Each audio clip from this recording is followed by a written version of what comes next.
What about you? I mean, if you write this book, Jamie, I mean, will your corporate gigs dry up?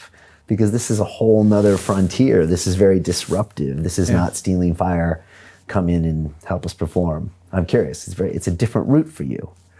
Yeah, I mean, the bottom line is even writing The Stealing Fire was very much a shuttle run between the peak experiences we were having and what I'd then come back and write in the morning, what I knew had to be in the mix. And sometimes it was content and it was an argument or a story, and sometimes it was literally random, like, and here's the marketing plan. Here's how this will actually get done, and here's how you build these connections and relationships between your audience. And I sort of felt like, well, how on earth did we end up stumbling into these magical, mysterious domains? And what on earth are we supposed to do with it? And what kept coming back again and again was, this is the thing. Like this hedonic yoga of becoming, this roadmap for articulating, ethical culture, sort of meaning 2.0. Like if meaning 1.0 was organized religion, and that's been kind of collapsing, and we've got a push to the extremes. You've got fundamentalism, right? And you've got nihilism, anxiety, depression, suicide. In the middle was the rest of us. The nuns, the none of the aboves, were all just dying. So sharing this content felt non-negotiable. And I have a sense, I'm like, this might be the last non-fiction book I write. This might be as absolutely far as I can possibly take it, other than the realm of, it's just a story, take it or leave it. And on the other, even writing the book proposal, I wrote it and I'm like, what in the ever living fuck am I doing? Like, this is batshit. I'm here to say that here's a protocol and here's the research and here's how to blow yourself sky high using common household materials.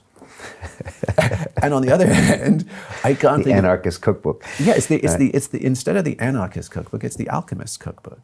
It's here's how to reformat your selfhood so that you can step up and do what must be done. And arguably, we have lots of friends in the existential risk space and kind of, mapping where are we and what's likely in the next few decades.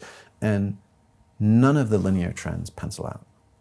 If you do the statistical quantitative analysis and take your pick, whether it's cyber warfare, climactic, geopolitical, macroeconomic, it's AI. All, and the X factor is there some asymmetrical uptick in human courage, human consciousness, and not sitting on our fluffy pillows, sipping cacao and pontificating about how consciousness is going to magically get it done for us, but just actually grown-ass humans taking to the streets, reclaiming communities, building in resiliency, and hopefully with a little grace and courage and beauty and play and humor.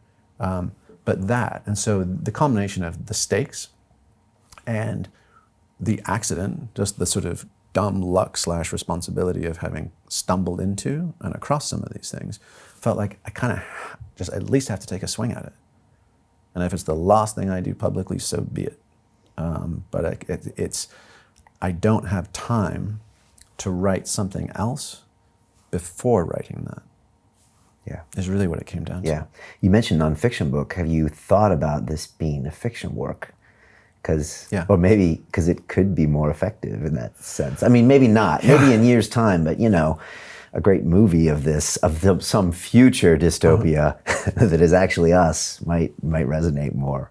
Yeah, well, I know, what's in the chute for me creatively from the rest of my life is to finish a book a novel that I started a while ago, which was, if Stealing Fire was like the love story, of how we got to now, then this fiction book is called The Poem at the End of the World.